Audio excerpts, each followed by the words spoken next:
duduk nih konsepnya kayak talk show santai gitu kan, ngobrol. Untuk presentasi biasanya memang saya bikinkan sendiri. Ya, jadi seperti yang tadi singgung, nanti agak sedikit berubah. Untuk sesi teorinya seminar adalah 1 jam, kemudian untuk tanya jawabnya adalah 30 menit. Mudah-mudahan. Kita lanjut ya. Jadi kita lihat dulu selayang pandang kenapa bisa lahir. Tadi sudah secara singkat disebutkan. Jadi saya telah menganalisa lebih dari 200 jurnal, mungkin kalau saya hitung per hari ini sekitar 400 atau 500 jurnal yang berhubungan sama olah nafas. Kemudian kita juga membangun metode dan kaidah yang lahir dari jurnal itu. Sebenarnya sederhana logikanya. Ketika kita sering bolak-balik Jakarta Bogor gitu kan, kita kan ngerti ada banyak jalan menuju ke Jakarta. Yang kalau macet salah satu kita tahu alternatif sini. Jalan besarnya terputus misalnya karena banjir, kita bisa belok ke sini. Nah sama juga ketika saya bolak-balik baca jurnal dari satu jurnal ke jurnal lain, itu membentuk alur pola. Ini kok mestinya begini rumusannya, bisa seperti ini, bisa seperti itu. Karena kan kita sering bolak-balik baca terus. Jadi ada hal-hal yang berulang, pola-pola yang berulang, sehingga kemudian ini bisa disederhanakan dari semua kerumitan di ratusan jurnal ini. Nah kemudian metode ini juga sedang dalam proses pembuatan magister, tesis, dan spesialis jantung. Seru ya, jadi walaupun cuma lahir dari pemikiran gitu kan, tapi sudah banyak diadopsi oleh, karena saya suka tantangin sama teman-teman yang lagi ngambil skripsi, tesis, disertasi. Ini ada karya pemikiran, tertarik nggak untuk dianalisa? Ngobrol-ngobrol, wah bisa, lalu dibikinkan disertasi. Diajukan ke profesornya, kemudian disetujui. Jadi satu. Kemudian ada lagi yang lagi ngambil magister, program magister. Diajukan ke profesornya, disetujui. Jadi satu lagi, terus begitu. Spesialis jantung juga begitu, karena pembahasan mengenai heart rate variability ini belum banyak di Indonesia. Yang sampai detail pakai alat yang mengukurnya ini segala macam belum banyak, sehingga potensi terlolosnya lebih besar. Jadi siapapun yang mendengar ini kemudian pengen ngambil semacam disertasi atau tesis doktoral, monggo saja kita ngobrol-ngobrol. Ini teorinya sudah cukup solid sekali. Kemudian juga sedang dalam proses pembuatan jurnal ilmiah. Alhamdulillah ada 1-2 orang yang berkenan untuk membuat lebih detail lagi yang nanti akan naik sebagai jurnal ilmiah, mudah-mudahan tahun ini.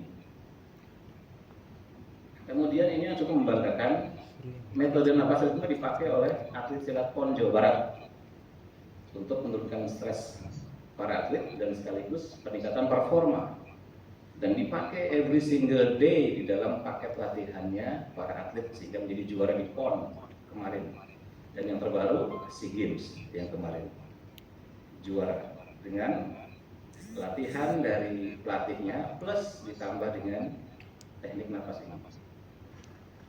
Kemudian kita juga telah menerapkan berbagai macam karakteristik peserta seperti usia, komorbid, performa, kecerdasan, BPK dan sebagainya dengan hasil yang sangat baik. Pendekatan ini juga dapat dipakai untuk preventif, rehabilitatif, paliatif hingga kuratif pada kasus-kasus tertentu. Jadi tentu saja harus dengan teori dan pemahaman kami yang beberapa yang mungkin sedikit berbeda dengan pada umumnya, artinya ekstrim lah kira-kira begitu, tapi kita bisa buktikan. Kemudian kita juga mempresentasikan kepada banyak dokter, institusi kesehatan, rumah sakit, swasta, militer dan sebagainya. Jadi saya suka nulis, kemudian saya bikin video, suka saya tawar-tawarkan, saya kirim-kirimkan ke teman-teman yang berprofesi sebagai medis, gitu. Ini ada kayak gini, tertariknya untuk dibikinkan seminarnya. Lalu ada salah satu di Palembang, rumah sakit di sana tertarik, saya kirimkan slide PowerPoint-nya, kurang lebih sekitar 90-an slide PowerPoint. Lalu kemudian dianalisa, sebulan kemudian berangkat sana untuk presentasi. Saya pikir pesertanya umum, saya kira pesertanya umum waktu itu. Ternyata pesertanya adalah 2 profesor, kemudian 1 PhD, dan belasan spesialis pesertanya itu. Jadi profesornya ada 2, kemudian PhD-nya 1.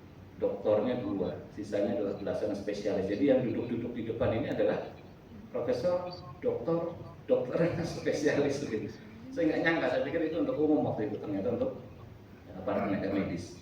Dari jam 9 pagi sampai jam 9 malam, kebayang ya, jam 9 pagi sampai jam 9 malam. Kemudian standing applause dan masuk koran lokal sana, karena dianggap ini terobosan. Kemudian metode ini juga tetap memiliki potensi perbaikan. Nah kemudian dari semua itu saya bikin sesi Zoom selama pandemi, ya kurang lebih sekitar udah lebih dari 2000 sesi Zoom bersama tim saya. Banyak sekali saya bikin sesi Zoom karena saya punya tim. Saya bikin perusahaan namanya OMG, singkatan dari olah nafas Mas Gunggung. Di dalamnya ada instruktur-instruktur yang terpilih yang untuk mendeliver kelas-kelas. Karena seperti tadi kita ada banyak sekali kelas-kelas yang berhubungan dengan banyak sekali masalah kesehatan yang bisa diselesaikan dengan olah nafas. Nah, asal mula pertama saya berkembangnya metode ini dari angkatan laut. Maka saya nggak pernah menghilangkan akar. Seperti disebutkan tadi, merpati putih adalah akarnya. Guru-guru saya adalah sumber ilmu pertama saya. Kemudian saya berkembang dalam kehidupan membaca dan segala macam, kristal menjadi nafas ritme. Kemudian kelompok latihan pertama yang sangat membuat saya terbuka pengetahuan mengenai nafas ritme ini adalah angkatan laut. Jadi saya pertama melatih di Jakarta ini untuk paguyuban purnawirawan TNI Angkatan Laut. Dan saya melatih sudah nyaris masuk 12 tahun. Dari usia bapak-bapak sepuh ini 70 tahun, sekarang 82. Kebayang. Jadi kalau kita masih punya orang tua, punya kakek nenek, usia 70 masih sehat, sugeng, segar, waras sampai usia 82. Tidak kena diabetes, makan bebas. Hanya gara-gara olah napasnya rajin. Jadi sudah proven, terbukti lebih dari 12 tahun. Nanti kita juga akan ada campnya di bulan Juli, tanggal 25 sampai 27 Juli di Kinasi Resort Bogor. Mudah-mudahan yang mendengar ini atau menonton, silakan Anda ikut. Saya akan berbagi, akan share bagaimana saya pengalaman saya untuk melatih. Lani saya dari 70 sampai 82, kebayang. Apa problemnya, gimana cara handling susah tidurnya, gimana cara handling paniknya, gimana cara handling lemahnya otot, kemudian kreatinin dan sebagainya. Setelah itu, saya melatih juga ke Mabes TNI AL. Ternyata salah satu purnawirawan adalah Laksamana Bintang 4, Laksamana Purnawirawan Bapak Tanto Kuswanto. Lalu diarahkan untuk melatih Pamen Pati di Mabes TNI Cilacap, sekitar 200 atau 300-an Pamen Pati. Latihannya setengah 6 pagi, jadi saya berangkat dari rumah jam 4 subuh karena tidak boleh terlambat. Rekor saya selama melatih 12 tahun adalah 0% terlambat, jadi selalu hadir tepat waktu. Itulah kemudian dipakai terus-menerus karena Angkatan Laut terkenal dengan kedisiplinan tinggi. Setelah itu saya melatih di Rumah Sakit Marinir Cilandak, lalu melatih lagi di Dinas Penelitian Pengembangan TNI AL, melatih lagi di komando, terus sampai banyak sekali, hampir semua lini di Angkatan Laut sudah saya latih. Kalau dihitung mungkin dokternya lebih dari 100-an yang sudah dilatih. Ya, beliau lah yang kemudian selalu bilang supaya apa yang Anda ajarkan kepada kami ini di para manula, warga negara senior disebutnya, untuk diajarkan di masyarakat umum. Jadi akhirnya dengan keberanian Bismillah, kemudian saya ajarkan pengetahuan ini ke masyarakat umum.